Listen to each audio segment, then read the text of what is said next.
Today I'm going to be watching this video. It's called 7 Things About Sweden That Would Shock Americans. So yeah, more culture shocks. Always like one of my favourite types of videos to watch.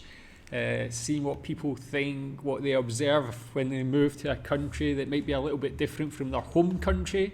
I guess in this case it's America, but let's check it out. Tell me what you think. It's 5,000 miles in between Sweden and Oklahoma, right smack dab in the middle of the US where I'm from.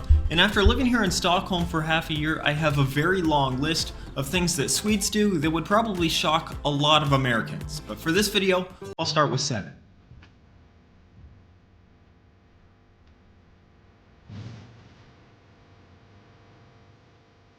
Hey, I'm Eric Payne, and I'm an American living in Sweden. I used to be a TV news reporter in the US until I moved to Stockholm in April, and now you're stuck with me here on YouTube. Number 1 on my list is the shoehorns. Let's just do this first one like a band-aid and just rip it off. We'll get the most controversial thing I'll ever say out of the way. Everyone here in Sweden has at least one or several of these in their homes here, and if you don't know what they do, they basically help you put on your shoes. Look, I've been around the world, okay? Whatever it is, I'll understand.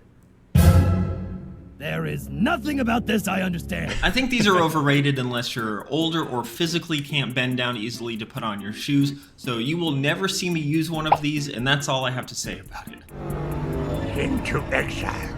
I must go. Number 2, when you... Yeah, that one I've seen people mention before, but like, I mean, like being from the UK, I've seen them in shops and stuff. I've just never seen anybody actually use one in their home, but how common are they in Sweden? Is that so, like I've seen it before, and is that something you've ever seen? Like if you went to another country, have you ever seen anybody use one of those as well? Yeah, I guess it might actually help sometimes. Yeah, like yeah, I guess for older generations, it's probably better as well, who maybe can't bend down so much. But I mean, the young people in Sweden use those as well. I must go. Number 2, when you go to a restaurant in Stockholm for either lunch or dinner, your portion size is going to be the same. And despite that portion difference, your lunch is still going to be cheaper. And it's great, you're basically getting free food. But that's different from a lot of places in America where when you go and ask for the lunch portion, it's going to be cheaper, but it's also going to be a lot smaller than your dinner portion. Number 3 on my list, when you go to a grocery store or some other stores in Sweden, the cashier is usually sitting down. And if you're a Swede, you're thinking, that's just common sense, right? No. We don't have that in America. For some reason, it's frowned upon for cashiers to sit and work at a lot of stores in the US, and some people get really upset when they see cashiers sitting and working. But don't take my word for it. Here's some proof. I went to Quora, and random Americans are saying things like, "This is not Europe. To sit is to be seen as lazy. Only Aldi cashiers sit in the USA. I am a cashier in the United States for 24 plus years, and in my opinion, sitting on your butt while ringing up people's purchases don't look professional. I mean, that's why I don't like Aldi's. Plus, Aldi's is a generic store, and in my opinion, so their much food hate is in the not all that comments. good."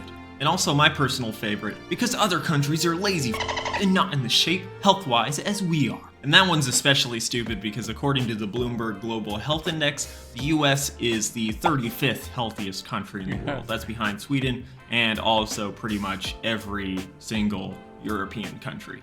Sweden is ranked 6th, by the way. All right, number 4 on the list. Yeah, that one, I feel, yeah, like, I never really considered, I've never been to America, so I don't really know, didn't know they would stand all day. That seems unfair, man. That seems like against your human rights to make someone stand and serve all day. Yeah, I get, tell me if you work in a supermarket, retail place, if you had to stand all day, would that be painful? Would it be punishing, like, to do that?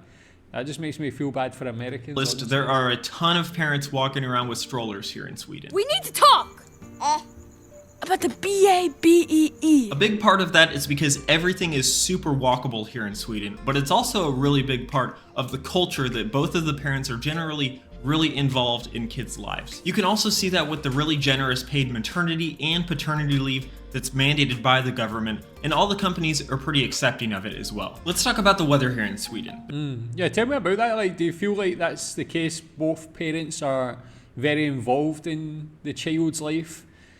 I know some countries it's like different. I live in Asia, so sometimes it can be seen more as like the mother's job to be the parent, so to say, or be the most involved one. But for me, I love having children. I love my children. I love spending time with them. It's like one of my favourite things. Me and my wife both are heavily involved in their children's life. It's like that's the reason for having kids, in my opinion, is to like be a parent, to try and raise them well and have all the enjoyment that brings. But yeah, I guess, is that the same in Sweden? What do you think about that? There's a really popular phrase that's, there is no bad weather, only bad clothes.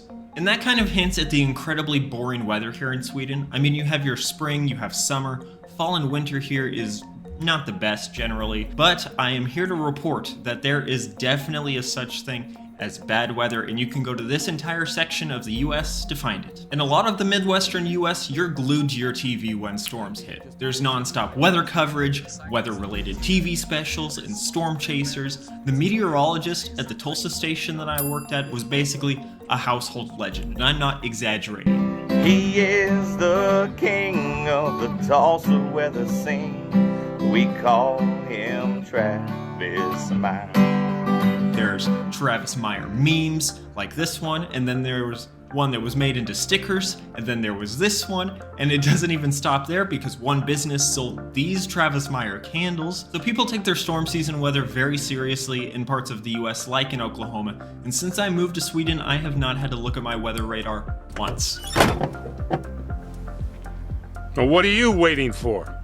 I don't know. Something amazing, I guess. Number 6 on my list of things in Sweden that would be a culture shock to Americans, Swedes love queues. When you're at a lot of stores here in Stockholm, odds are there's probably a queue unless it's a grocery store or another small shop. So even if there's nobody else in the store, you should probably be prepared to pull a number from a machine and wait until an employee rings up your number. And finally, if you live closer to the equator and have a somewhat normal amount of sunlight at nighttime across the year, then you're going to be pretty shocked when you're here in Sweden.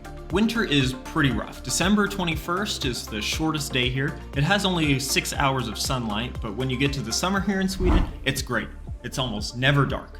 On June 21st, the longest day, there's more than 18 hours of sunlight. No, it's nice. I think this might be it. Wow, hey, look you guys, the sun's rising.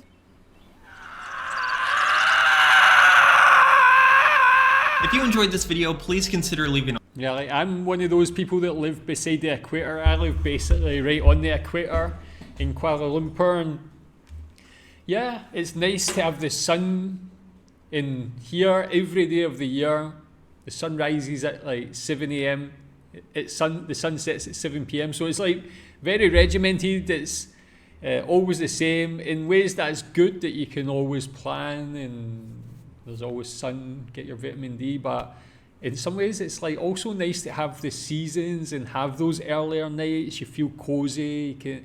You can enjoy the winter, the cold weather, those early nights, but then it also makes you appreciate the summer and the warmer nights and the later nights even more as well. So it is nice to have that variety. So the grass is not always greener, as they say, but tell me what you think about the points he made in this video. Thanks.